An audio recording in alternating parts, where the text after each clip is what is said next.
اور اب اللہ کی شان دیکھو کہ اس کنویں کے قریب ایک قافلہ آوارد ہوا اور انہوں نے پانی کے لیے اپنا سقا بھیجا تو اس نے کنویں میں ڈول لٹکایا، یوسف اس سے لٹک گئے۔ وہ بولا زہے قسمت، یہ تو ایک لڑکا ہے، اور اس کو قیمتی سرمایہ سمجھ کر چھپا لیا۔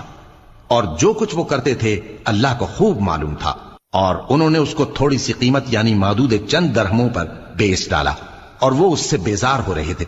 اور مصر میں جس شخص نے اس کو خریدا، اس نے اپنی بیوی سے جس کا نام زلیخا تھا کہا کہ اس کو عزت و اکرام سے رکھو،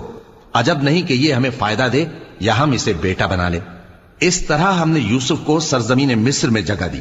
اور غرض یہ تھی کہ ہم ان کو خواب کی باتوں کی تعبیر سکھائیں،